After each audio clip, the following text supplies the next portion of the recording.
Bonsoir à toutes et à tous. Merci beaucoup d'être là pour cette cérémonie du prix Jules Favre. Je vous présente Mathéo, vice-président de l'association Sciences pour Rateurs. Et voici Simon, le secrétaire de l'association. Et ce soir, nous co-présentons l'ouverture de la cérémonie.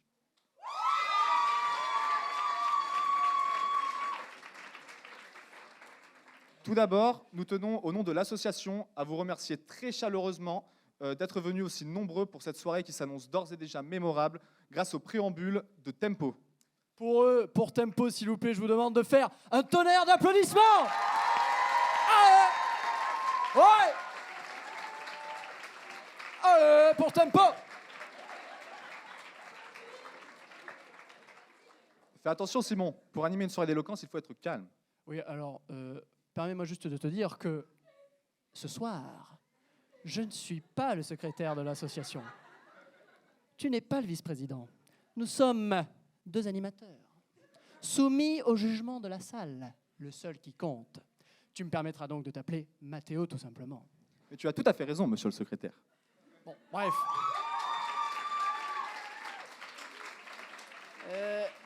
Avant de laisser la place à Marie, notre trésorière de l'association, qu'on peut applaudir déjà, s'il vous plaît. Nous allons vous présenter le déroulé de cette soirée. Dans un premier temps, vous allez entendre 4 discours, puis un entracte d'une trentaine de minutes, puis à nouveau 4 discours.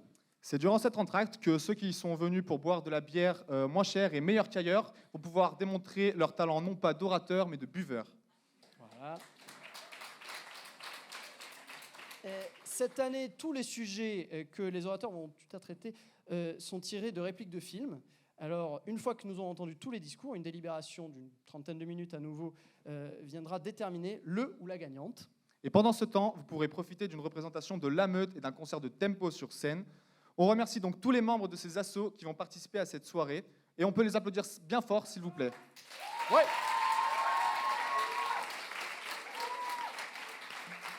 Merci à toutes et à tous. On vous souhaite une très très bonne soirée. On laisse la parole à Marie pour vous présenter les membres du jury.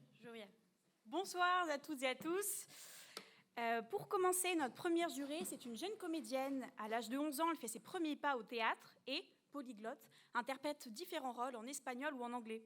Elle apparaît pour la première fois au cinéma dans le film Mon bébé de Lisa Essuelos et est connue du grand public en 2020 en interprétant le rôle d'Hortense Rochemont dans la série Ici tout commence, actuellement diffusée sur TF1. Nous avons le plaisir d'accueillir Catherine Davidzenka.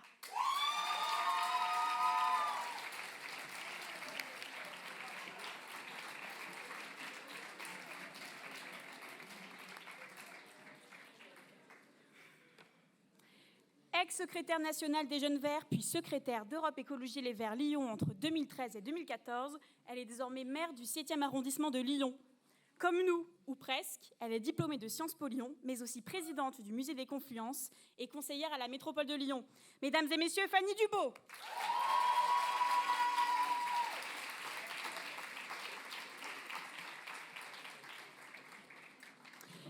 Sandrine Rabosso est professeure d'expression et de littérature française à l'université Jean Moulin.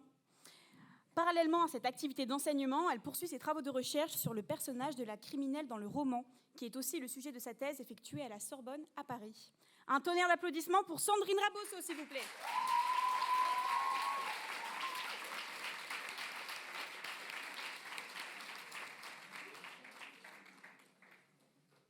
Notre prochain juré est avocat au barreau de Lyon.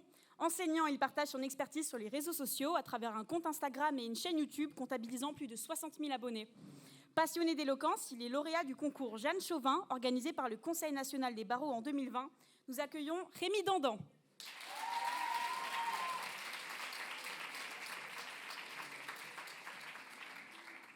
Enfin, Mina Boudjani, qui est une jeune comédienne et mannequin. Elle fait ses premiers pas dans le mannequinat en apparaissant dans des campagnes publicitaires comme Nike ou Sephora, alors qu'elle suit un cursus d'histoire de l'art et d'archéologie à la Sorbonne. Cette visibilité attire l'attention d'une agence de cinéma qui l'accompagne aujourd'hui dans sa carrière d'actrice. Elle a notamment joué dans la série Validée de Franck Gastambide et est à l'affiche du dernier court-métrage de Thomas Vernet, Furieuse. Du bruit, s'il vous plaît, pour Mina Boudjani.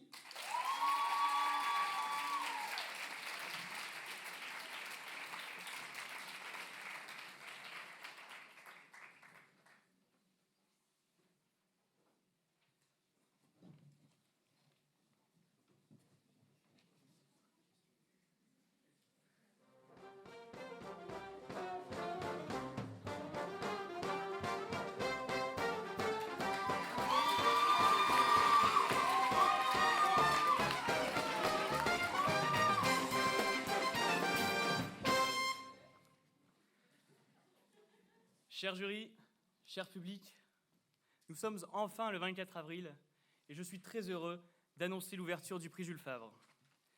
Pourtant, le chemin était difficile. L'orage s'est abattu sur notre association. Des insultes ont été proférées lors d'un spectacle de charité. Un spectacle de charité, mesdames et messieurs. Notre association a été qualifiée de Sciences Sport. Le coupable se reconnaîtra et je vous demanderai de plus prononcer son nom en notre présence, mais de l'appeler M. le Maudit.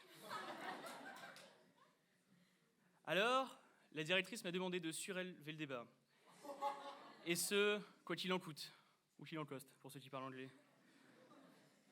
Étant donné qu'on ne va pas arrêter de travailler tout de suite, il va falloir mettre la main à la pâte, retrouver le goût de l'effort et l'odeur de la sueur. Vous croyez qu'ils ont fait comment, les gens qui ont réussi? En bossant, hein. No pain, no gain. Dans une discussion tenue secrète, deux grands entrepreneurs fougueux ont échangé sur leurs recettes du succès. Xavier Niel, patron de Free, et notre cher président de la République, Emmanuel Macron. En exclusivité, je vais vous livrer cet échange. Xavier débute la conversation. Le travail, c'est difficile. Mais je dis souvent aux jeunes entrepreneurs, n'ayez pas peur de viser haut, commence-t-il quelque peu grandiloquent. N'ayez pas peur de taper fort. Continue Emmanuel. On doit respecter sa hiérarchie, son maître. Oui, Emmanuel, c'est vrai que parfois il faut secouer. Se secouer pour produire et reproduire. Confesse Xavier. Emmanuel confirme, je l'ai toujours dit, je ne céderai en rien. À ces mots, une veine dans le cou d'Emmanuel se congestionne et celle-ci ne laisse pas Xavier indifférent. Les deux hommes sont proches et se rapprochent. Emmanuel dit que la nuit dernière était courte. Sa chemise est ouverte et on aperçoit son corps velu, perlé de sueur.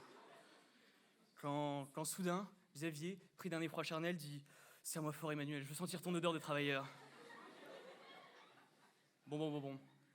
Cessons d'imaginer les fantasmes érotiques des étudiants de l'EM Business School.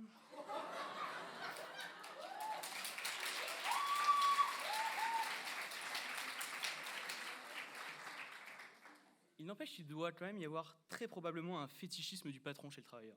Enfin, je suis sûr que les oratrices et orateurs auront le temps de revenir là-dessus. Le patronat, abattre le système, c'est le paradigme classique à Sciences Po. C'est quand même nous, étudiants d'une grande ville mondialisée, qui connaissons bien le bruit assourdissant des machines.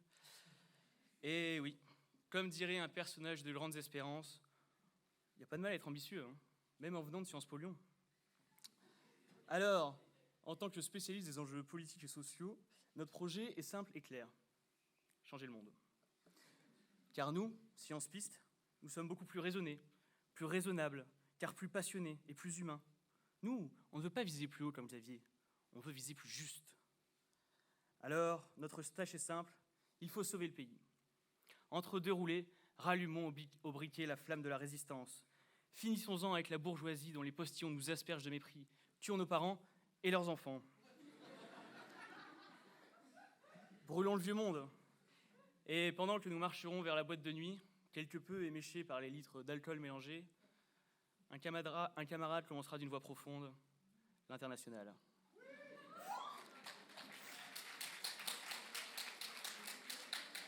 Et nous l'entêterons. Nous l'entêterons dans les ruelles cossues de l'hôtel de ville afin de montrer que même si on est bourgeois, on ne veut pas le devenir. Sauf quand il s'agira de prendre un Uber pour rentrer, parce qu'il ne faut pas déconner quand même. Hein. Enfin, je me moque, parce que parfois on mériterait des claques pour être des petits cons. Mais je trouve qu'il y a beaucoup de charme dans nos bribes d'hypocrisie. Quoi de plus beau que de refaire le monde dans les effluves de vodka et de fumée? Notre insolence est le parfum de notre jeunesse. Notre hypocrisie est le droit à l'insouciance et notre vie est la sève de la société. Le bouillonnement aporétique de ce que l'on est et ce que l'on voudrait être. Nous avons le droit à notre moment de l'histoire, à notre révolution et à notre évolution. Alors comme chaque moment de l'existence est absolument unique, vivons. Et ce moment, ça va être ce soir, le moment de chaque orateur. Je suis actuellement en train de prononcer mon dernier discours, bientôt quitter cette ville et cette association, et je n'ai pas envie de quitter ce pupitre. Vous allez avoir 4 minutes 30, où les yeux seront braqués sur vous. C'est terrifiant, hein, et vous devez actuellement vous demander comment vous allez réussir un truc pareil. Pourtant, ces 4 minutes, elles seront les plus courtes. Enfin, vous avez le droit à la parole. Enfin, vous allez pouvoir déclamer haut et fort vos idées. Alors, respirez une fois, regardez le public et parlez. Parce que ces moments sont uniques et c'est ce soir ou jamais pour être excellent. Alors il ne me reste plus qu'à dire que le spectacle commence.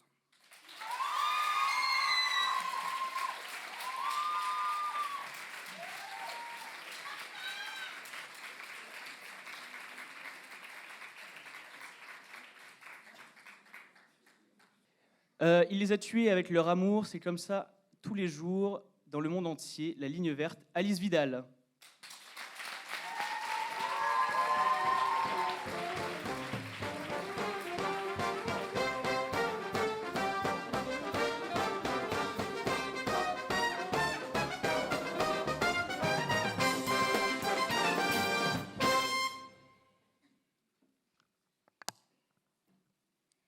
Mesdames, Messieurs, chères oratrices, chers orateurs, chers jurys.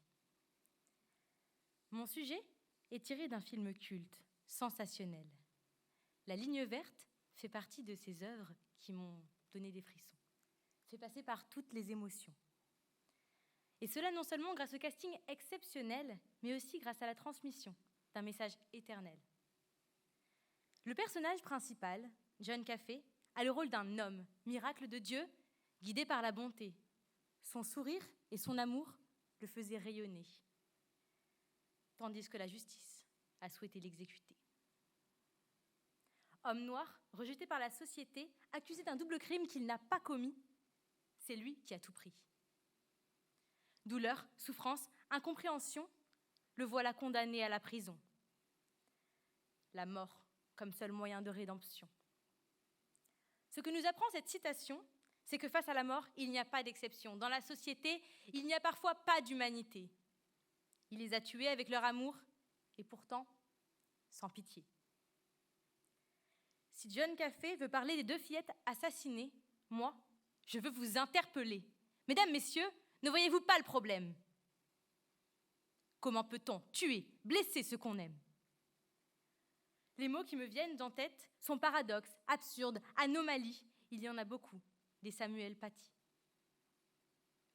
Tuer des innocents, finir dans un bain de sang. Les autres mots sont banals, fréquents, communs. Est-ce ça, être humain? Non, je ne veux pas y croire. Et pourtant, il n'y a qu'à voir, il n'y a qu'à écouter l'actualité, parler de ces féminicides comme des banalités. Il n'y a qu'à compter 34 féminicides depuis janvier. La justice vous dira crime passionnel, moi je vous dis cruel. Alors maintenant, l'amour peut être un motif de crime? Je vous en prie. À quoi tout cela rime? Tuer est au pluriel et au féminin. Oui, je vous parle de ces femmes tuées par leur conjoint. C'était leur instinct, elles ont perdu leur âme. Caffey pense qu'il est courant que les gens tuent ce qu'ils aiment. Moi, je pense qu'il est courant que les gens tuent ceux qui les aimaient. Il n'est pas capable d'amour quand il fait des œdèmes. Pourtant, jamais elle ne l'abandonnerait. Mais ne trouvez-vous pas que le pire dans tout ça, c'est la fréquence de ces cas? Tous les jours? Et cela avec amour, par amour? Non. Dites-moi que c'est faux. L'amour ne peut pas être un motif suffisant. Vous ne pouvez pas dire ça à mon âme d'enfant. Dites-lui plutôt que sa place est derrière les barreaux. On s'étonne que les tribunaux soient engorgés. Applaudissons les juges, leur métier. Eux, ils sont dans le monde entier. Et cela prouve que Caffey ne s'est pas trompé. Je peux vous dire que j'ai constaté très tôt cette réalité. L'enfant pose des questions et non, ce n'est pas de la rébellion. Une des premières questions que je me suis posée, c'est bien pourquoi de telles inégalités? On se rend vite compte de l'inhumanité. Quand l'enfant apprend à faire son deuil, il se demande comment c'est possible qu'autant de personnes finissent dans un cercueil. Pour ma part, j'ai commencé à pleurer tous les soirs. Je me demandais pourquoi tuer, pourquoi la guerre, pourquoi supprimer ceux pour qui on devrait avoir de l'amitié. comprendre que la mort en touche autant. Autant de parents, autant d'enfants, autant d'innocents a créé dans mon cœur un fossé. Tant bien que mal, on a essayé de m'expliquer, Alice, c'est comme ça tous les jours, dans le monde entier. Il faut arrêter d'avoir pitié. Mais comment digérer qu'en fait, c'est le propre de l'humanité? Puis un jour, j'ai compris. J'ai compris qu'en pleurant dans mon lit, je ne pourrais rien faire pour ces gens à terre. Il a fallu avaler la douleur, l'accepter, mais surtout, ne pas la nier. J'ai compris qu'il faudrait se battre. Ne pas se laisser abattre, combattre. La mort est une fatalité, je l'ai compris. Mais pas l'injustice, pas la violence, pas la maladie. J'ai compris que même si l'amour n'est pas parti, il y a des actes qui ne sont pas permis. De là est venue la raison de mon attrait pour l'éloquence, la volonté de créer une prise de conscience. Alors non, il ne les a pas tués avec leur amour, car celui-ci restera pour toujours. Je crois encore qu'on peut résister à la peur et qu'un jour, l'humain apprendra de ses erreurs.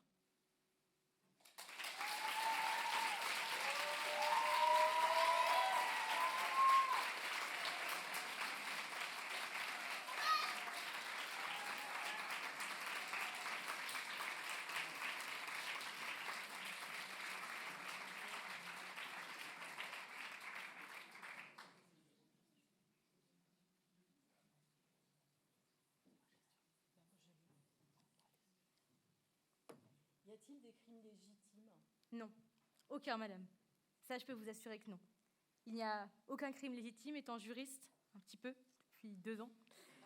Depuis 2 ans seulement. Je peux vous dire qu'un crime, c'est au-dessus de tout. Déjà, c'est au-dessus d'une infraction. C'est mal une infraction, mais un crime, c'est pire. Un crime, ça touche la personne au fond de son être.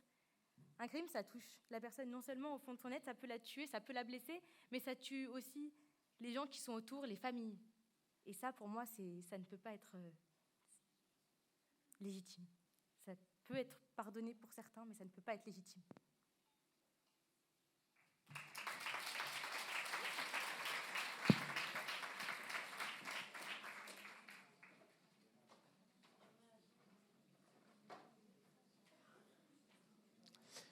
Faut-il ne jamais avoir l'air étonné? Itinéraire d'un enfant gâté, Martha Roman.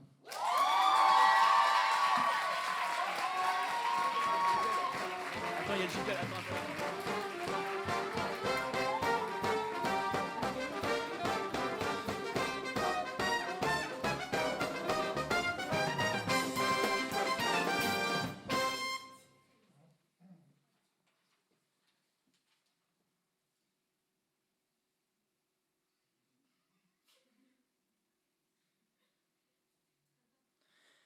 Je vois des regards étonnés, choqués, interloqués, abasourdis, décontenancés.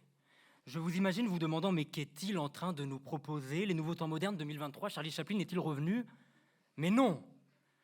Là est votre première erreur, car oui, le meilleur moyen de faire croire que tu connais tout, c'est de ne jamais avoir l'air étonné. Et évidemment qu'aujourd'hui, il faut tout connaître, savoir tout sur absolument tous les sujets possibles, parce qu'aujourd'hui, il n'y a plus de place pour l'erreur. Parce qu'aujourd'hui, le temps nous est compté, parce qu'aujourd'hui, le moindre faux pas nous fera reculer jusqu'à l'aube de nos désirs. Et qu'il soit naturel, nécessaire, voire même vain, dicatif, le pont qui mène au succès est un pont fragile. Ma direction, je la connais, oui, je la connais, et j'imagine alors mes parents rancas, fronçant les sourcils, car eux-mêmes ne la connaissent pas. Et j'en profite donc pour leur dire haut et fort assurément que Sciences Po n'est finalement qu'un tremplin vers ma carrière d'humoriste. Ou trapéziste, car comme vous le savez tous, tout tremplin implique un... Bon, c'est mes débuts, hein. Député, c'est bien aussi. Mais comment faire pour ne pas être étonné tant le monde est rudement absurdité du monde, nous plongeant dans un étonnement tellement rude que quelquefois nous nous retrouvons contraints d'ouvrir la bouche et de laisser transparaître nos émotions, comme le jour où quelle ne fut pas ma surprise d'apercevoir mon ami Roméo, encore présent aujourd'hui, dormant comme un loir sur les berges du Rhône. Faudrait pas que je perde un rein sur scène. Et heureusement que je ne fume pas, que je ne bois pas, et pourtant je suis fou d'ivresse, ivre de folie, comme le renard en 2019, Gizmo, Valenton, 9-4, Villeneuve-la-Garenne, Caravelle, comment ne pas être étonné? Mais après tout, pourquoi faire semblant de ne jamais être étonné comme le ferait un vulgaire enfant gâté au moment de recevoir, par exemple, le Capital de Thomas Piketty? Non. Plus sérieusement, vous êtes-vous déjà demandé pourquoi l'enfant ressent plus d'excitation au moment d'écrire sa lettre pour Papa Noël et ses caribous, et durant toute la longue et extraordinaire attente, que finalement, lorsqu'il reçoit ce cadeau après tant de cris, de sang et de larmes, et qu'il reçoit le dernier coffret de Toupie Beyblade, avec lequel il joue durant environ 2 minutes, avant de retourner vaquer à ses occupations d'enfant gâté. Ah ! J'aime pas trop les enfants. Mais revenons à nos agneaux, étonnant, n'est-ce pas? Et interrogeons nos grands penseurs. Pour Socrate, le principe consistant à s'étonner pour réinterroger le monde est l'essentielle qualité du philosophe. Pour Bergson, l'étonnement représente cette étincelle qui provoque l'explosion de la poudre et agit par déclenchement du processus de connaissance. D'après Kant, l'étonnement est un choc de l'esprit qui procède de l'incompatibilité d'une représentation ainsi que de la règle qu'elle donne avec les principes qui se trouvent déjà dans l'esprit comme fondement. Et celui-ci suscite un doute. A-t-on bien vu? A-t-on bien jugé? Alors oui, pour Claude Lelouch, réalisateur et scénariste d'Itinéraire d'un enfant gâté, film étonnamment déroutant, il ne faut jamais avoir l'air étonné. Mais l'étonnement ne serait-il finalement pas une chance pour nous dans le développement de notre esprit critique, par exemple? En effet, à quoi bon vouloir absolument tout savoir alors que ne pas savoir, c'est finalement être libre d'inventer et de créer? Car la créativité, c'est finalement apprendre à poser les questions dont les réponses ne sont pas attendues, afin de multiplier les opportunités de s'étonner.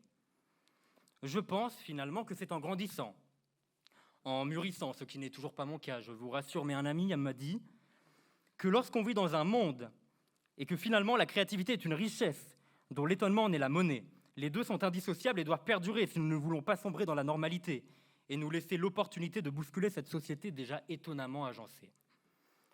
Car comment finalement ne pas être forcément dirigé inexorablement vers l'étonnement le plus profond qu'il soit, lorsque l'on vit dans un monde où les inégalités se creusent au rythme des réformes liberticides, où le fait de lutter nous est reproché, où certains tapent dans des casseroles afin de faire entendre leur voix, tandis que d'autres la font entendre afin de camoufler les leurs. Mais n'ayons crainte, pas de panique à bord quand nous chanterons le temps des cerises. Et ce jour arrivera peut-être plus rapidement qu'on le pense, peut-être même avant un nouveau titre pour l'Olympique Lyonnais. Du moins je l'espère, parce que sinon ça va être très compliqué. Eh bien, quand le jour de fête arrivera, les guérossignols et merlemoqueurs seront tous en fête. Car cela signifiera que nous nous sommes enfin réveillés, éveillés, soulevés, afin d'ouvrir les grandes portes ouvertes d'un passé mensonger, oppressant, périmé. Sans pitié, sans piternel, simple et éternel, comme mon amour pour le théâtre. Éphémère comme mon passage à l'Odéon. Mais croyez-moi qu'un jour, nous nous reverrons.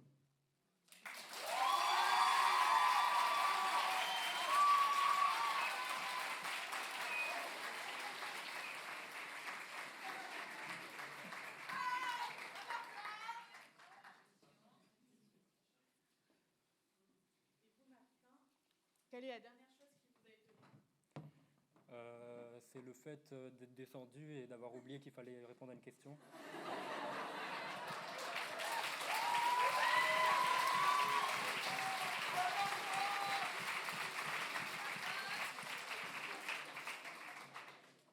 J'ai rien d'autre à dire, mais j'aimais bien les applaudissements, du coup je suis resté. Mais peut-être vous avez une autre question?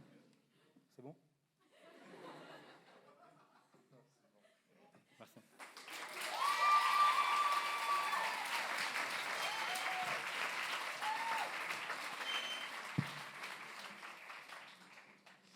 Elle a tellement peur de déranger qu'il s'en devient dérangeant. Le prénom Mia Amiar.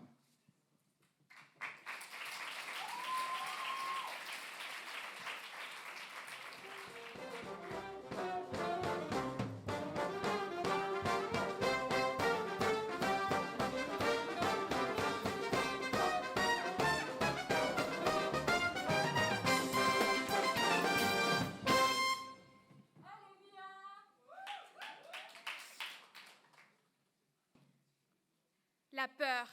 La peur, ça paralyse, ça étouffe, ça vous saccage. La peur de parler, d'en dire trop, pas assez, de passer pour ce qu'on n'est pas, ou pire, pour ce qu'on est. Moi, je la connais, cette timidité. Croyez-moi, je n'étais pas destinée à monter sur scène de mon plein gré, enfant réservé, à la tête pleine d'idées, dans une famille avec des idées bien arrêtées. Mieux vaut avoir des arguments quand on veut passer à la table des grands. La dérangée, dérangeante, pas assez bornée, un peu trop stressée, je la connais bien, c'est moi, c'est nous. Celles qui ont le syndrome de la bonne élève, qui lèvent le doigt, attend qu'on l'interroge. De celles qui ne veulent pas déranger, pas décevoir, pas faire d'éclat. Celles qui sont en colère, mais ne vous inquiétez pas, ça passera. On est arrangeante, on n'est pas chiante quand on laisse les autres faire du bruit, choisir ce que l'on fait, où l'on va, ce qui est le meilleur pour toi, pour moi, pour tous. Allez, parle plus fort, dis ce que tu penses, change ta vie un peu. Pour se retrouver face à des regards ébahis et des commentaires bien sentis, du style « Bah alors, tu le caches bien ton jeu ?»« Bah quel jeu ? J'ai pas de jeu moi. Par contre, le vôtre, je le connais par cœur parce que quand on ne dit pas grand-chose, on peut observer ceux qui de parler ne peuvent pas s'arrêter. On voit tout, les grimaces, les expressions, celles qui sont plus ou moins bien trouvées, plus ou moins bien cherchées. C'est être un petit espion à l'abri de l'orage et de l'attention. On s'empêche de briller parce que, c'est vrai mon Dieu, on ne peut pas être détesté si on n'est pas vu. On ne peut pas se faire engueuler si on n'a rien fait. Mieux encore, on ne peut pas se faire couper si on n'a encore rien affirmé. Le prénom, c'est cette pièce, ce film où Patrick Bruel s'arrête de chanter et commence à gueuler. Chez sa sœur, il s'en va pour dîner, dans sa famille d'intellectuels politisés. Ses soirées buffet, tout est prêt, les enfants sont couchés, sa sœur est sur tous les fronts. Son mari cherche ses clés, ouvre le vin. C'est une soirée tranquille à la maison. D'une banalité, n'est-ce pas ? Lui, il voulait avoir des enfants pour retrouver son âme de garçon.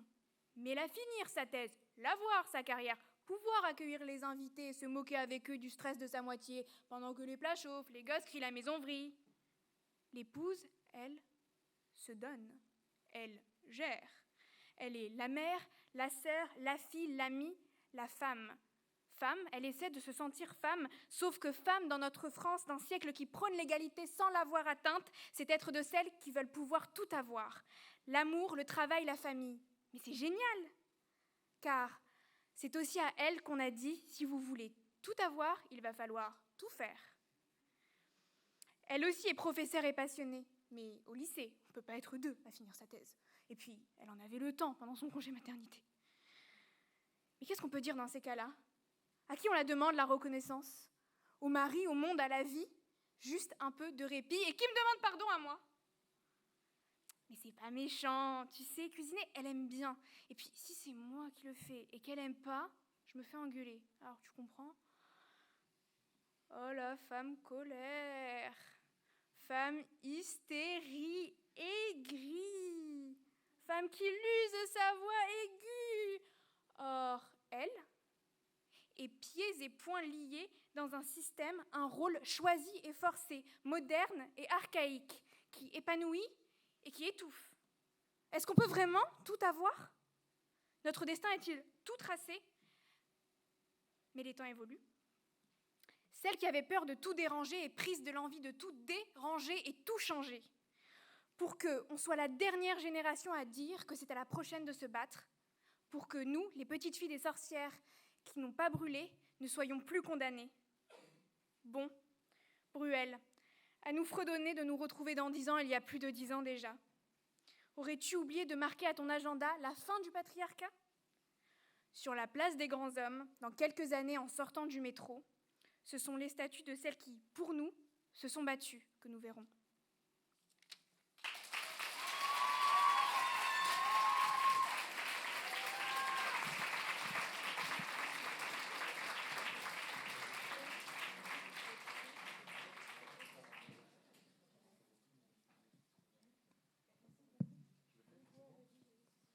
Bonjour. En référence au film, je me demandais est-ce qu'en 2023, on peut encore s'appeler Adolphe et être de gauche ?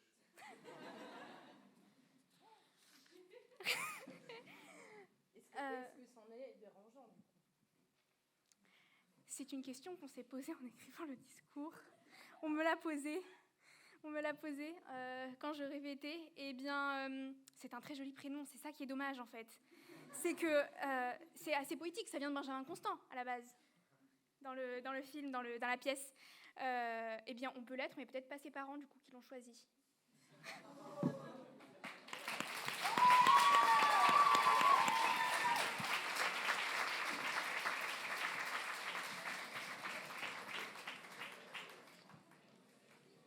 je dis toujours la vérité, même quand je mens, c'est vrai. Scarface, Pauline Brunon.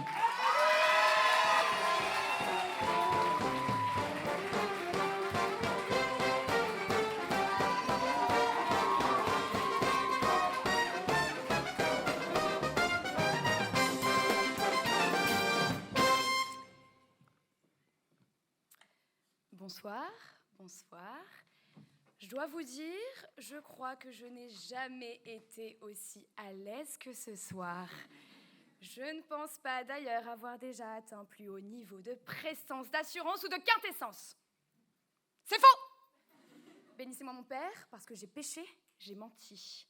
Ma prestance, elle est restée chez moi, mon assurance dans la pinte de bière que je me suis enfilée avant de monter sur scène, et ma quintessence joue à cache-cache avec elle-même dans les loges. Je vais pourtant faire un effort. Je vais congédier ma langue fourchée et vous dire toute la vérité. La vérité vraie, brute, violente, sale. Une vérité comme on les aime. Je jure de parler sans haine et sans crainte, de dire toute la vérité, rien que la vérité. Je mens! Tout le temps, c'est vrai. Je ne mens pas, c'est la vérité que je mens et je ne mens pas sur le fait que je ne dis pas la vérité. La vérité vraie reste que je ne mens pas quand je dis que je mens et que c'est la vérité. En fait, je ne pourrais pas faire mieux que mes jolis mirages, que mes adorables hypocrisies, que mes sublimes fables, que mes grandioses manipulations et que mes prestigieuses mystifications. En toute fausseté, je crois être le némésis de l'honnêteté. Je suis donc la personne tout indiquée pour vous guider ce soir au firmament du musée du Boniment. Mais avant de vous entraîner dans ces longs corridors, je me dois de vous en dépeindre le décor. Alors pour vous, j'ai cherché éperdument la vérité sur le mensonge, allant jusqu'à questionner les plus honnêtes des honnêtes, les saints et leurs saintes paroles.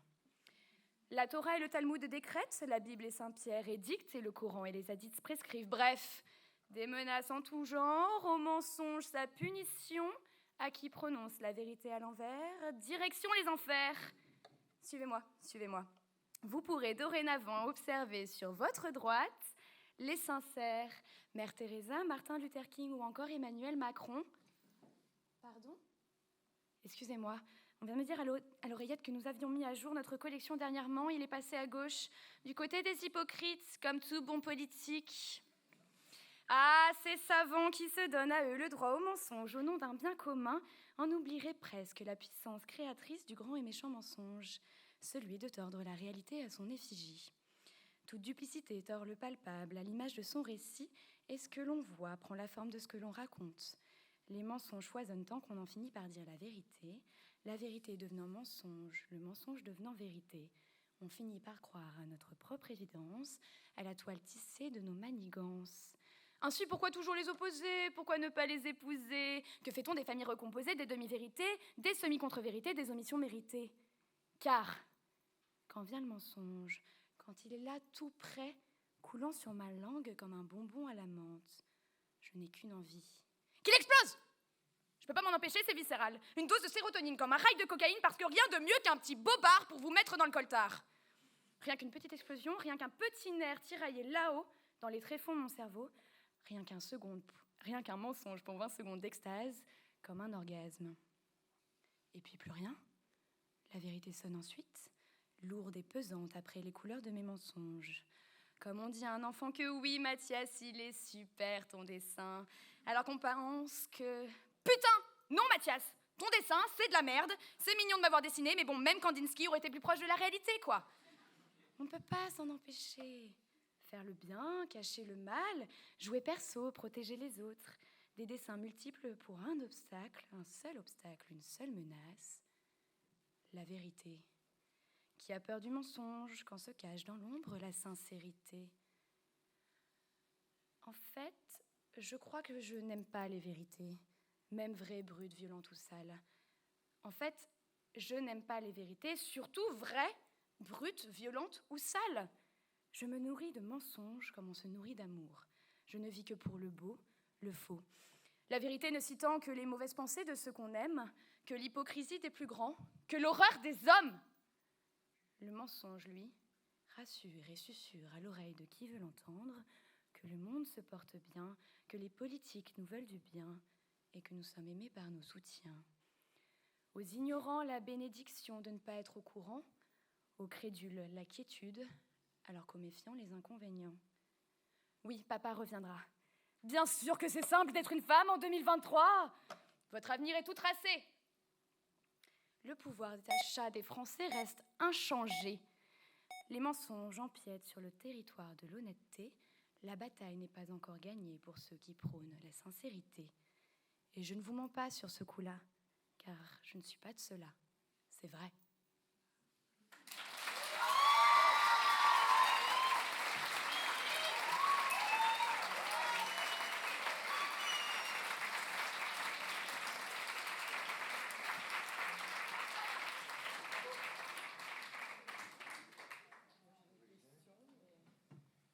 J'en ai une. Elle est ardue, un petit peu. Mais le mensonge a-t-il des raisons que la vérité ignore? J'en suis persuadée, les raisons de mentir sont multiples d'après moi. Je pense mentir plus souvent que je ne dis la vérité. Et je pense que la vérité est bien trop innocente pour en savoir trop sur le mensonge.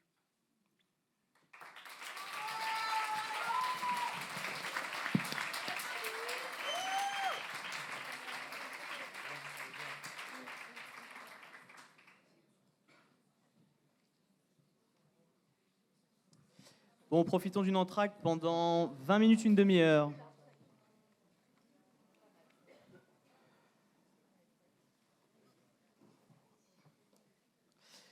Nous allons donc reprendre avec Madame Charlotte Aymar. C'est pas un malheureux, c'est un abruti. Il n'y a pas de mal à se moquer des abrutis, ils sont là pour ça, non. Du dîner de cons.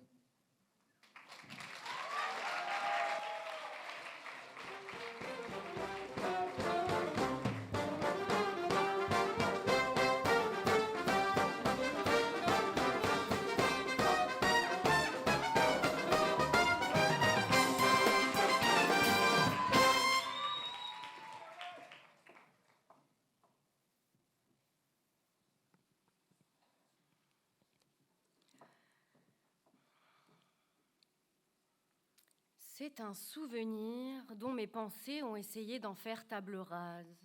C'est un souvenir qui aujourd'hui me fait raser les murs quand on parle des années collège et enfin, c'est ce perturbant souvenir qui a perforé la tranquillité de mon adolescence.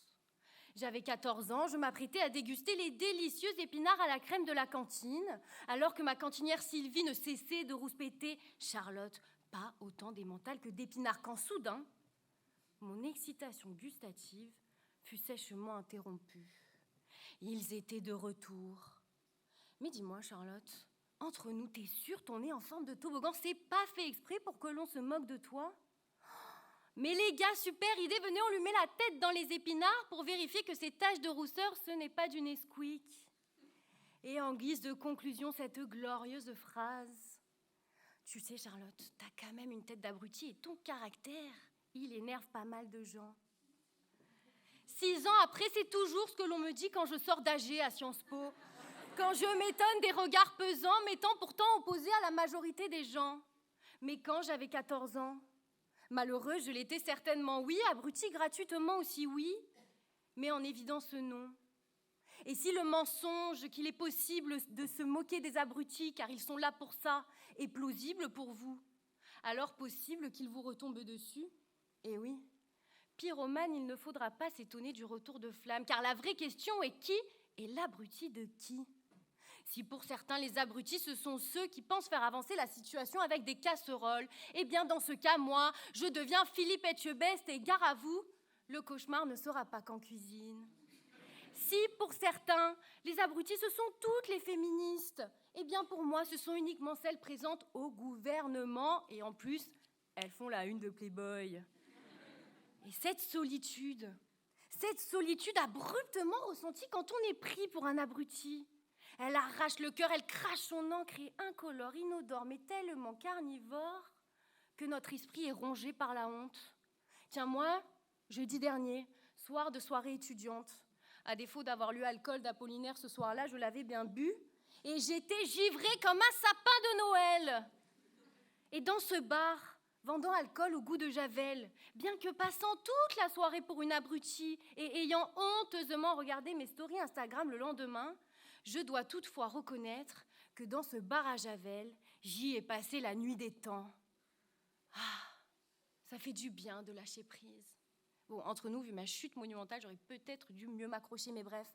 Ce lâcher-prise, cette folie des abrutis, à laquelle s'ajoute l'ignorance, c'est leur force et leur capacité qu'ils ont à mettre à distance la pression sociale, les regards embarrassants pour ne conserver que le moment présent et la joie qui s'y dégage. Comme moi, jeudi dernier. Qu'est-ce que j'ai fait après ma chute? Une personne normale se serait relevée. Mais en tant qu'abruti accompli, je me suis tapé un fou rire avec le parfait inconnu devant moi qui avait assisté à la scène. Et quand Arthur Cravant énonce que les abrutis ne voient que le beau dans les belles choses, n'est-ce pas vrai? Fermant les yeux sur mes 4 hématomes, j'ai voulu profiter de l'instant présent et c'était bon.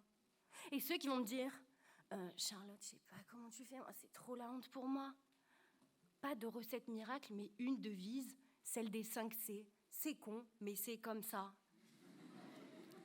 Néanmoins, face à vous ce soir, je passe aux aveux. En effet, la semaine dernière, le prof de droit m'a dit « Charlotte, il faut que tu parles avec le cœur. » Alors j'avoue, je me suis déjà moquée des abrutis parce qu'ils étaient abrutis et je me suis dit que c'était permis. Mais on l'a tous déjà fait. Alors ceux qui s'offusquent, et toi là qui se scandalisent, mais dites-moi, l'hypocrisie n'est-elle pas votre plus fidèle amie? Alors, en effet, désolée Edith, cette très chère camarade dont je me suis souvent moquée en privé, mais à qui aujourd'hui je peux dire que non, je ne regrette rien. Car ni le mal ni le bien que je t'ai fait, Edith, il me fallait sur le moment trouver une légitimité à mon comportement. Cet affreux comportement comportant sûrement mon manque de confiance. Alors, faisant mon mea culpa, sachant que ça ne me ressemble pas, je m'interroge. Pas cool, je l'ai été, mais coupable, je ne le suis pas. Car rappelez-vous que moi aussi, j'ai été abruti un jour. Et rappelez-vous aussi de ce film, Le Dîner de cons, dans lequel, au final, l'abruti s'empare de la situation. Eh bien, moi, comme lui, ce soir, m'emparant des mots, j'incarne la revanche de tous les malheureux abrutis.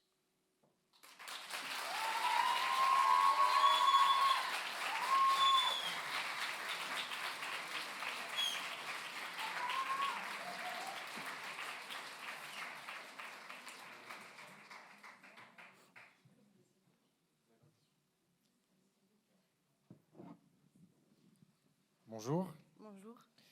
Si les abrutis ne sont pas là pour être moqués, sont-ils là pour que les cons qui s'ignorent se sentent enfin intelligents?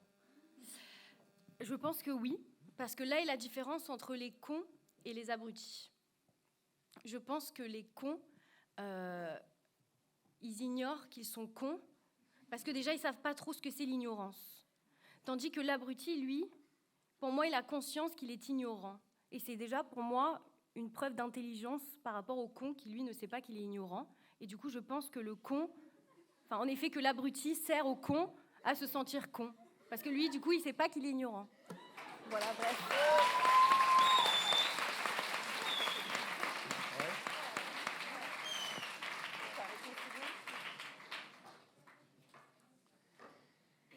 Et vous arrivez en retard à tous vos rendez-vous ou seulement à ceux qui ne sont pas importants? De Cuisine et Dépendance, monsieur Nathan Atlock.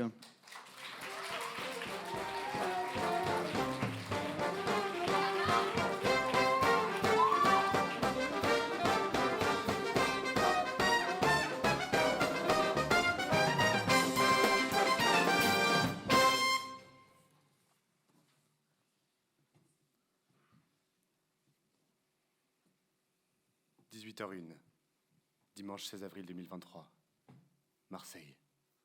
Mes genoux commencent à bouger d'eux-mêmes. Je regarde par la vitre. L'inquiétude monte. Le bus s'arrête au feu rouge. Mes yeux sont rivés sur l'horloge de mon téléphone et plus les secondes défilent, plus je serre fort la main de ma copine. Le bus redémarre. Je trépigne d'impatience. La lutte avec le temps et les aléas de la circulation deviennent insupportables. Nous décidons de sortir au Vieux-Port avec mes 3 sacs et de courir. J'ai un rendez-vous important ce soir avec la SNCF.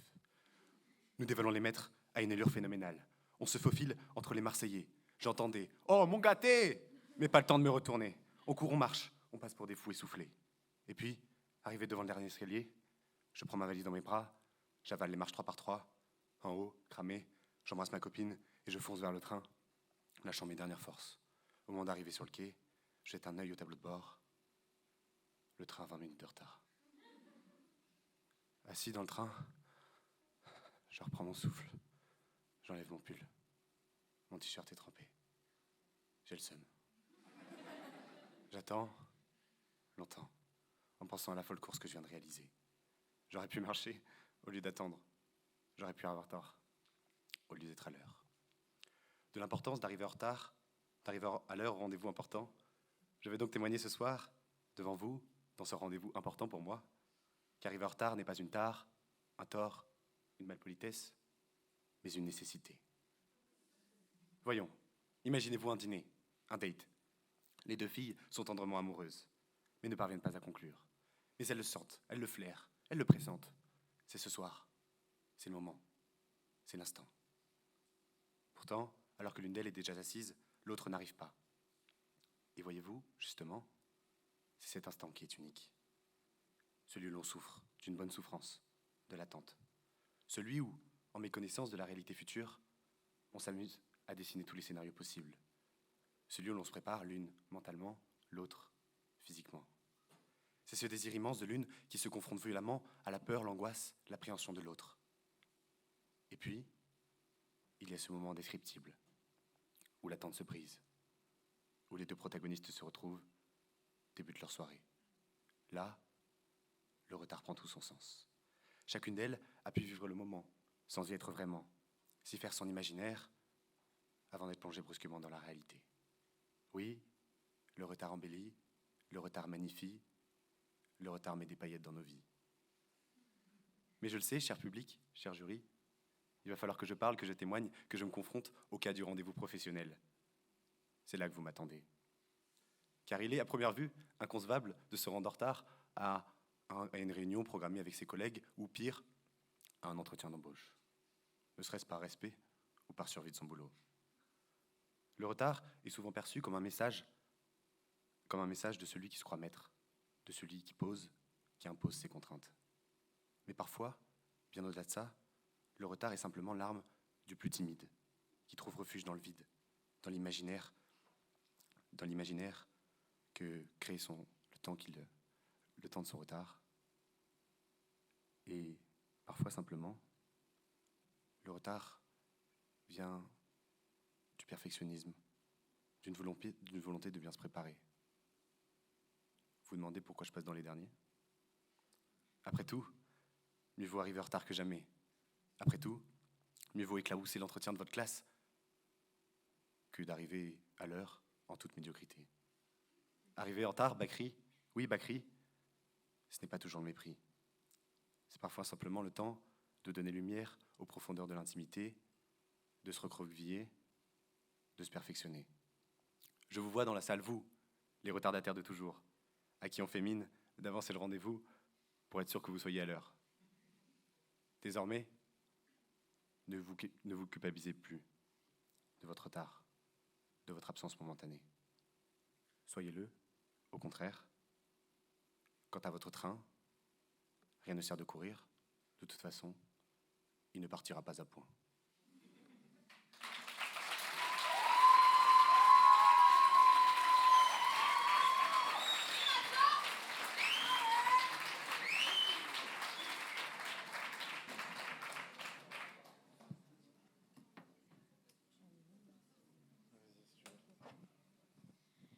Alors, vous deviez répondre sur cette question des rendez-vous en retard.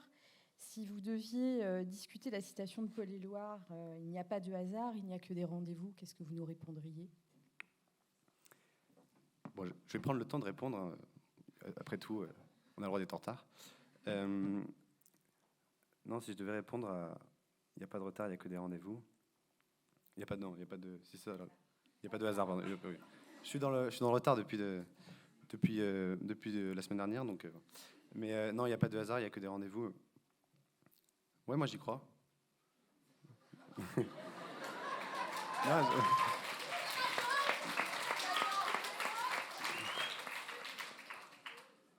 non, c'est vrai, en plus j'y crois vraiment. Je pense qu'il n'y a pas de hasard finalement. Moi, il y a une citation que j'aime bien, c'est de dire que finalement, tout est pour le mieux. Et que s'il nous arrive ça, si ce soir je me suis planté, je me suis planté. Et c'est peut-être que finalement, il fallait que je me plante pour que derrière, on me dise, Nathan, arrête de faire le pitch sur scène, c'est nul, quoi. Et puis si, vous avez applaudi, donc peut-être que c'était bien, c'était peut-être pour me dire, continue Nathan, c'était ton premier concours d'éloquence, donc vas-y, fonce et puis recommence.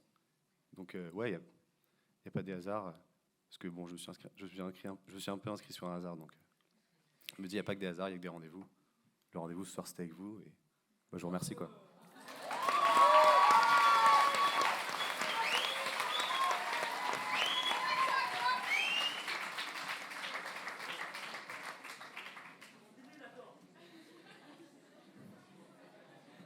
Est-ce que la vie, c'est vraiment comme une boîte de chocolat? Forrest Gump, monsieur Axel Poirier.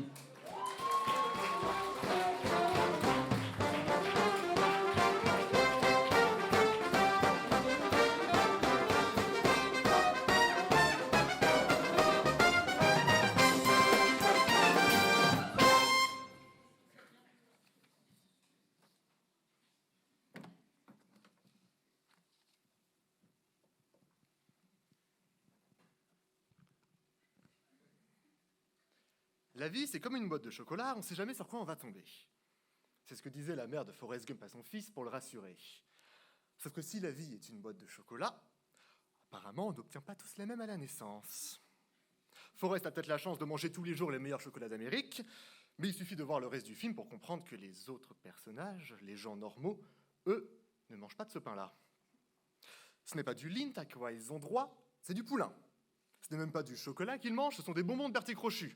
Goût poubelle, cérumen, œufs pourris.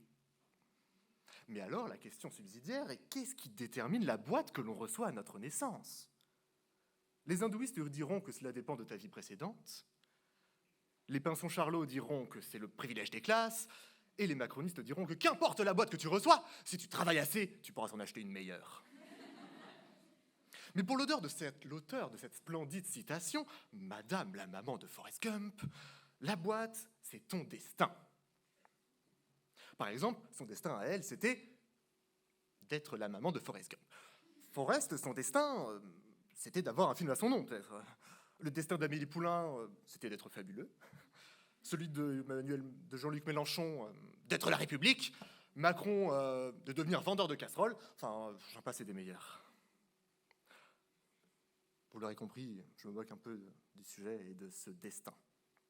Un pas de plus si on deviendrait convaincu que tout étant fait pour une fin, tout est nécessairement pour la meilleure fin, comme dirait Langloss dans Candide. Mais l'avantage avec les citations, c'est qu'on peut un peu les interpréter comme on veut. Et de ce point de vue, je trouve le choix du mot tomber assez intéressant. Effectivement, on peut tomber sur une bonne affaire, on peut tomber amoureux, c'est bien. Les femmes peuvent tomber enceintes, c'est pas toujours bien. Mais surtout, on ne sait pas ce qui va nous tomber sur le coin de la tête. Alors on tombe sur un os, on tombe malade, on tombe de haut, et on finit par tomber dans la tombe qu'on s'est soi-même creusée. Finalement, on peut dire qu'elle a un peu raison, cette maman. La vie, c'est bien comme une boîte de chocolat. Ça coûte cher, c'est amer, et c'est mauvais pour la santé. La preuve, toutes les personnes qui ont vécu en sont mortes. Bon, d'accord, je suis un peu de mauvaise foi, mais je vous avoue qu'en fait, la vérité, c'est que cette phrase me crispe. Penser la vie comme une boîte de chocolat, comme une succession de nouveautés aléatoires, c'est juste se donner le répit de l'espoir. C'est se permettre d'oublier. Mais moi, dans mon lit, tous les soirs, au moment de m'endormir, j'ai cet air de Seize qui revient dans ma tête. Alors on va danser, faire semblant d'être heureux pour aller gentiment se coucher. Mais demain, rien n'ira mieux. Non, demain, rien n'ira mieux. Il ne suffit pas de se dire, bon, cette journée n'était peut-être pas très agréable, mais demain sera différent. Parce que demain ne sera pas différent. Demain, je serai la même personne qu'hier, dans le même monde qu'hier, à faire les mêmes choses qu'hier. Parce que demain est un autre jour, mais que tous les jours se ressemblent, alors bon. Pardon, qu'est-ce que je fais? Non, mais est-ce que je vais vraiment passer 4 minutes 30 à juste rager sur la vie? Enfin, je veux dire, j'ai droit à 4 minutes 30 d'une attention incroyable, sur une scène incroyable, devant un public incroyable, et moi, qu'est-ce que je fais de ces 4 minutes 30? C'est me plaindre et cracher mon pessimisme. Que c'est dur. On sent que c'est dur de faire comme si tout était super génial, comme si tout était pour le mieux dans le meilleur des mondes, comme si le spleen n'était plus à la mode, que c'était pas bien compliqué d'être heureux. Eh bah si, ça l'est. Je ne suis ni un Lego, ni Langlos, ni Angèle. Alors bah si, c'est extrêmement compliqué d'être heureux. Hier encore, je l'étais heureux. Je vivais. Je me souviens, je courais dans tout Lyon. Je jouais, j'écrivais les parties enjouées de ce discours que je voulais drôle, guiré, espiègle. Je suis allé tourner un film avec ma petite sœur. Je suis allé prendre le goûter chez ma grand-mère. Je suis allé fêter une crémaillère avec mes meilleurs amis. Mais aujourd'hui, j'ai dormi. Jusqu'à 10h, j'ai dormi. Jusqu'à 12h, je n'étais qu'un zombie. Alors ensuite, je suis retourné me coucher. Et jusqu'à 16h, j'ai dormi. Je n'étais pas fatigué, mais j'ai dormi parce que je ne voulais juste pas. Je voulais attendre, alors j'ai attendu. Attendu que ça passe, attendu je ne sais quoi. Et c'est à ce moment-là que j'ai écrit. Parce que c'est enfin aujourd'hui, c'est enfin à cette heure que j'ai compris. La vie, c'est comme des montagnes russes. Parfois ça monte, parfois ça descend. Parfois ça coule lentement, parfois ça fonce dans tous les vitesses. Ça fonce à toute vitesse. Parfois c'est amusant, parfois c'est terrifiant, mais le plus important, c'est que tout le temps, on ne contrôle rien. Le temps est déjà écoulé. Je suis désolé. J'ai peut-être pas réussi à vous faire rêver. J'ai pas réussi à rêver moi-même. Désolé. Allons. Peut-être que demain ça ira mieux.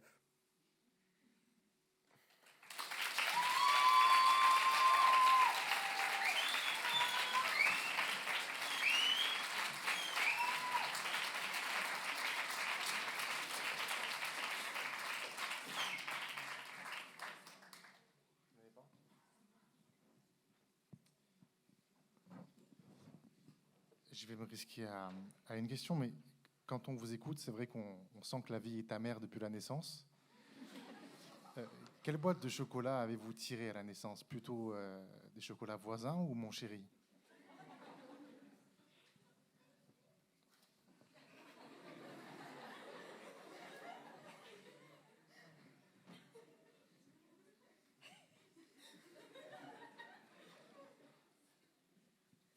J'aurais aimé, en tout cas, peut-être tirer des M&M's. Les M&M's, c'est coloré. Les M&M's, c'est diversifié. Un jour, j'en piocherai un bleu, dépression. Un jour, j'en piocherai un rouge, colère. Mais un jour, j'en piocherai un vert, apaisement. Un jour, j'en piocherai un jaune, joie. Un jour, j'en piocherai un marron, pour ce que ça veut dire. Je pense qu'il y a tellement de types de chocolat que on pourrait juste s'amuser à se promener dans les magasins, dans les supermarchés, pour essayer de trouver celui qui nous représenterait.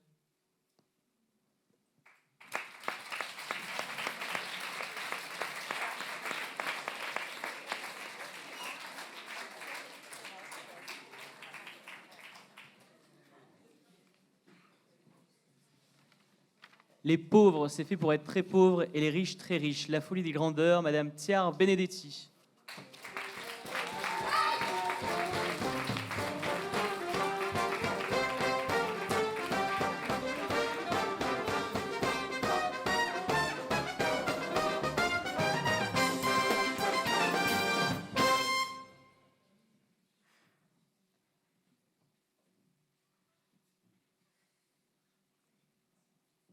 Je crois que cet homme s'est trompé de palier.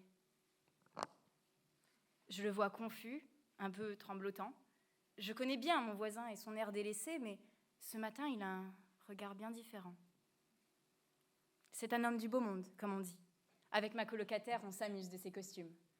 C'est un homme qui se lève à 8h chaque lundi et qui part dans de beaux bureaux, je présume. On l'entend très peu. C'est un peu le voisin bobo. Tu sais, il y a toujours différents types de voisins. Il y a la famille, la psy, celui du 3e, rigolo, Il y a l'étudiant, sa copine, oh, et le bel Italien. Je crois que cet homme s'est trompé de palier. C'est la première fois que je le vois à cette heure. Sa cravate et sa distinction l'ont abandonné. Aujourd'hui, pour la première fois, il fait mal au cœur. Il a commencé à chanter un drôle de discours. Je crois que ça a commencé par je suis pas heureux, mais j'en ai l'air. J'ai perdu le sens de l'humour depuis que j'ai le sens des affaires. Le désir d'être artiste. Un nouveau départ. Celui de Monsieur Dubois avec un blues de businessman. Pour moi, on aurait juste dit une vaste vanne. Ça fait bizarre, tu sais, de voir ce grand homme hagard. Ça fait bizarre, c'est pas normal, c'est inhabituel. C'est le riche, celui propre sur lui, jamais en retard. C'est son rôle, sa fonction, l'accord tacite et mutuel. Ben oui, c'est comme ça, il peut pas le changer. Quelle idée d'arriver à 9h et de se tromper de palier. Vous voyez comme c'est ridicule de vouloir remplir des cases? Vous voyez comme on recule devant un simple air de jazz? La famille, la psy, l'étudiant, le beau gosse, le rigolo. Le riche, c'est fait pour être très riche et le pauvre très pauvre aussi. Mais nous, on aime bien les cases. C'est plus simple, les cases. Les pauvres, c'est fait pour être très pauvres et les riches, très riches. Ce qui me marque dans cette phrase, ce sont ces fausses différences. Si les uns existent, c'est parce que les autres créent correspondance. On s'oppose, de la même manière qu'il y a 60 ans. Drôle de fétiche. Mais par cette gradation pléonastique, bon, quoi, faut bien que je rentabilise l'année de prépa littéraire, enfin, sinon, moi, j'ai fait ça pour rien. Enfin, bon, c'est très pauvre, très riche, on en fait presque des traits de personnalité, des identités, des pertes d'humanité, oui, à laquelle tout le monde participe. Prolo, bourgeois, gauchiste, droitard en fonction. On aime bien s'opposer et on le fait par principe. Bienvenue à l'IEP de Lyon.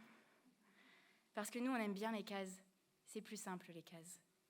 Vous voyez, une citation, c'est une idée, mais c'est aussi une forme. Et on a tendance à ne pas vouloir comprendre ceux qui parlent avec audace. On a tendance à repousser ce qu'on perçoit comme des attaques. Louis de Funès, dans sa folie des grandeurs, n'est pas une grande menace. C'est un enfant capricieux, à qui on devrait mettre une bonne claque. C'est quelqu'un à qui on a toujours dit qu'il fallait être plus grand, supérieur. Souvent, face à lui, on se sent impuissant. L'enfant est devenu seigneur. Mais face à ceux comme lui, on refuse la discussion. On part du principe qu'avec ces gens-là, il n'y a rien à faire.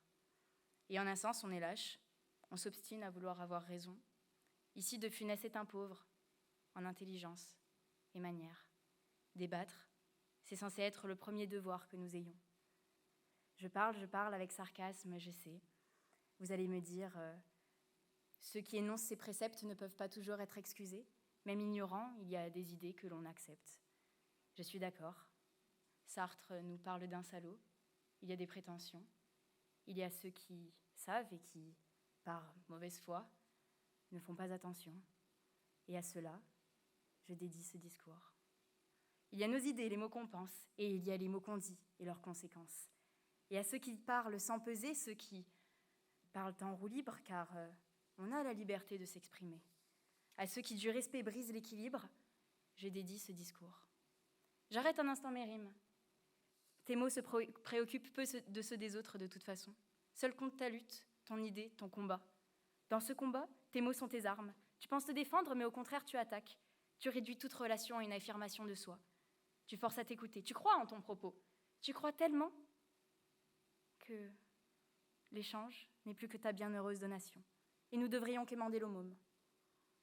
Certains pensent peut-être que je m'écarte de la citation, mais pour moi, une phrase compte autant pour ce qu'elle dit que pour ce qu'elle est, et il y a une manière de dire. Donc à cette parole qui nie l'existence, à cette parole qui nie une part de nos humanités, à cette parole dure et ferme que son auteur ne mesure pas, je dédie ce discours. Mais ne changez rien. C'est plus simple de penser par cases. Ça nous empêche de nous fatiguer à réfléchir. Merci.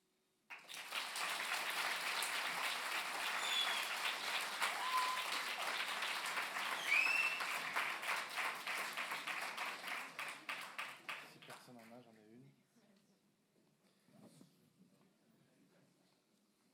Bonjour, Est-ce qu'on peut vraiment être beau quand on est un sans-dents? Oui, j'ai mis un moment à comprendre, mais j'ai saisi.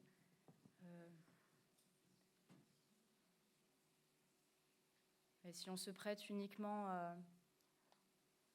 au physique, je peux comprendre que ça en repousse certains, mais lorsqu'on regarde un sourire, la première chose qui nous marque, c'est l'émotion. Et si cette émotion est sincère, je vois mal comment est-ce qu'on pourrait la trouver fondamentalement laide.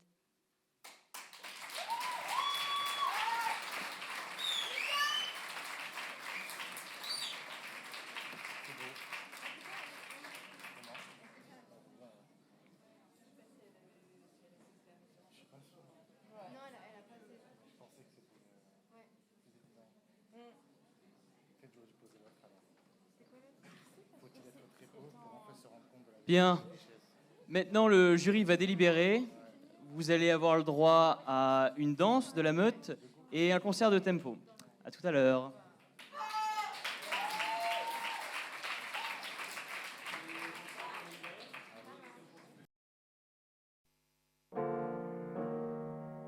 Bad mouth, bad habits now leads icicles growing out me hair.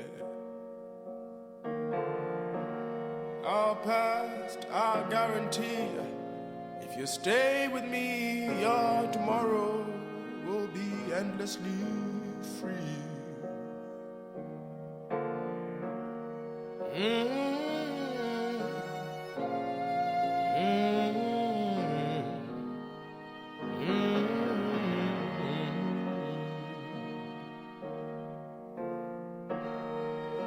Don't know what it was that made you to come by. Though I know God created me beautifully, but don't you know beauty forever cares?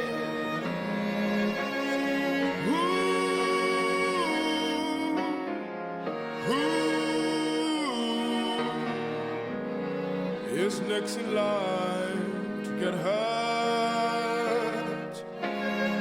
Who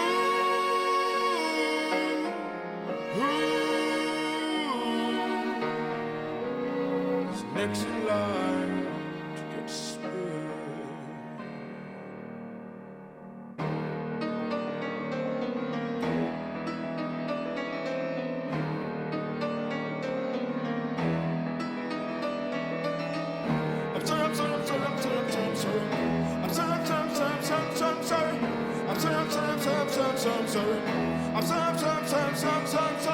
I can see your future, see your future, see your future. I can see your future, see your future, see your future. I can see your future, see your future, see your future. I can see your future, see your future, see your future. And it is no pride, and it isn't so bright. There is no lie, there isn't any lie. There is no blind, and it is so bright. There is no lie, there isn't any lie.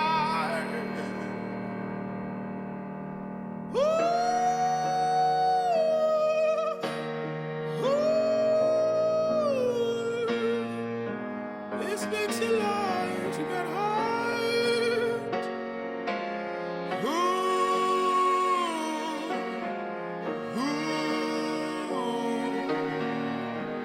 This makes it life to get my spear.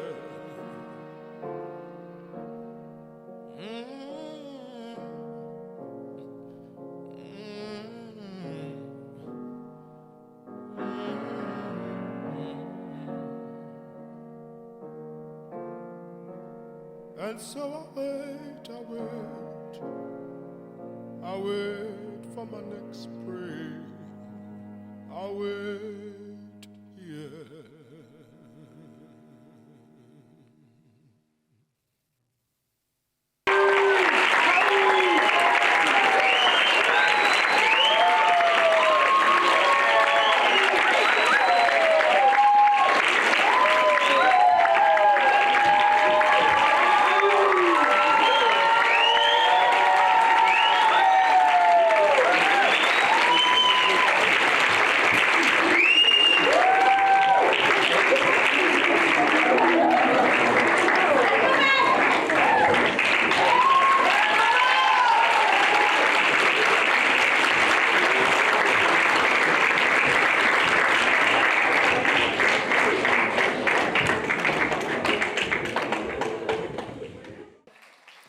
Merci beaucoup à eux.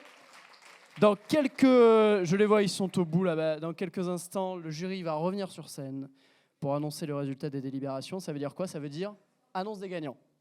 Annonce des gagnants, pression. La pression monte, évidemment.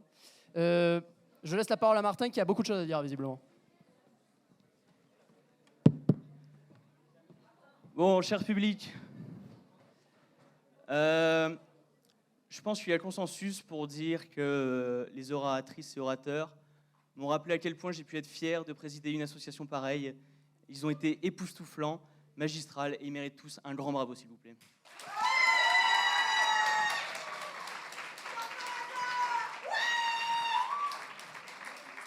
Bon, vient le moment des remerciements quand même. On remercie très chaleureusement Sciences Po Lyon et la Comédie Odéon pour ce spectacle absolument magnifique. On leur fait beaucoup de bruit, s'il vous plaît.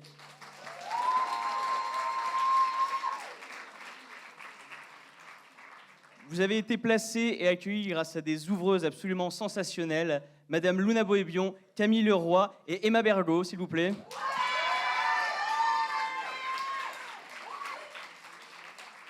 Et il y en a une autre qui vous a placé, qui m'a beaucoup aidé moralement et matériellement. Elle a fait un logo absolument sublime qui est sur des autocollants. Je vous demande de faire un tonnerre d'applaudissements pour Madame Justine Denis, s'il vous plaît.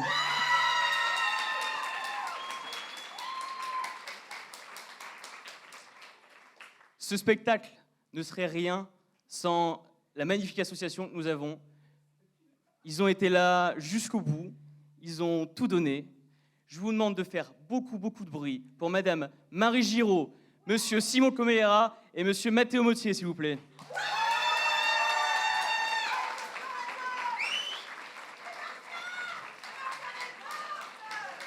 Et enfin, sans qui ce moment ne serait resté qu'un très bon souvenir, il nous a impressionnés par son professionnalisme. Heureusement qu'il a été là. On le remercie très chaleureusement. Je vous demande de faire un tonnerre d'applaudissements pour Monsieur Thierry Soulsavane, s'il vous plaît.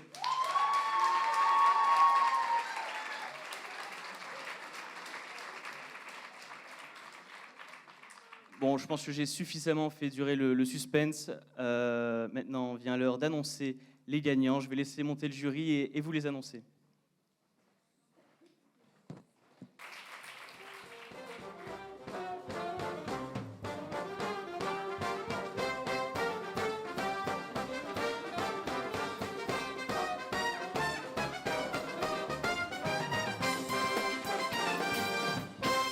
Bien, on ne va pas faire durer le suspense plus longtemps. Déjà, je crois qu'on voulait toutes et tous vous féliciter pour vos prestations de ce soir. On a été impressionnés, on n'a pas saisi toutes les références, ça dépend un peu de notre âge dans le jury.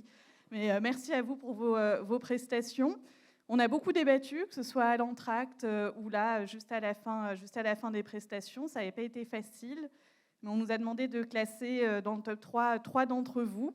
Et donc moi, je vais vous annoncer la 3e place. La 3e place, elle est pour Alice Vidal, qui a commenté La ligne verte.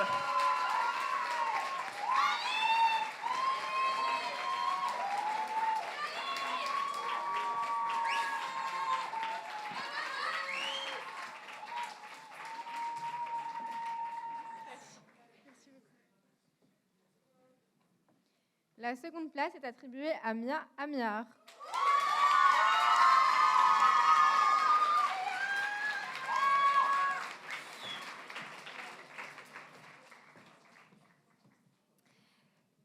Et à la 1re place, pour la revanche de tous les cons, Charlotte Aymar.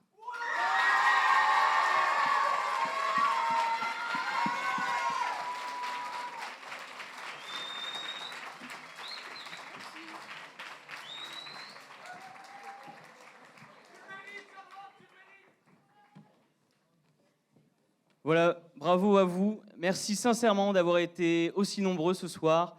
On compte sur les premières années pour reprendre le bureau et faire des événements pareils. Merci beaucoup.